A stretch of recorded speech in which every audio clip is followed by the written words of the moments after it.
এইটা তো রমজান মাস আর আমি হইছি হিন্দু, ওরা হইছে মুসলমান। মুসলমানের ইমানটা কত শক্তিশালী আজকে পরীক্ষা করবো। এই যে 500 টাকা নোট, 3টা 1500 টাকা। আচ্ছা পরীক্ষা করবো, বইলাম আমি। কিরে টিয়া পালে লোকেরা? ওই যে মুরব্বি টাকা তুলতেছে, দেখি কি করে। না কারবান টিয়া গো, লোক তো আবার আইবো না, টেরা থুয়া যাই। যত চা আমার টিয়া না। মুরব্বিটা টাকা হাতাইলো, টাকাটা নিল না। মুরব্বিটার ইমানটা ঠিক আছে।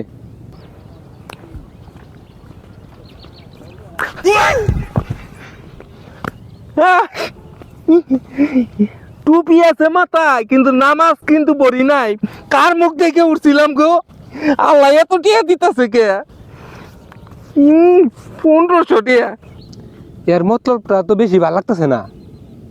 টাকাটা মনে হয় মাইরা দেয় বুঝি। ইস, বাজার গরু মাংস যা আছে সব করবো আজকে। এ ভাই এই, দাঁড়ান। ওই টাকা আমি মুসলমানের ইমান পরীক্ষা করার জন্য আমি টাকাটি রাখছি। টাকা দাও, টাকাটা তোমার ঢুকাইলে। এই কে টিয়া? টিয়া টিয়া আরে এই 1500 টাকা আমি ঢুকাই ওনে রাখছি। এই তুই আমার চিনস? আমি হইলাম নরেশ। এই এই ফাজিল, তুই আমার চিনস? আমি হলাম চুরি করার মধ্যে সরে। এক মুরব্বি টাকাটা আতায়া আবার টাকাটা থুয়া গেছে। টাকাটা নেয় নাই, ইমানটা মজবুত আছে ওই মুরব্বির। এই এই ছট ছট, এই ওই মুরব্বি যে মুরব্বি টিয়া আতাই টিয়া নে নাই, বুঝছস? ওই লোক খাঁটি মুসলমান।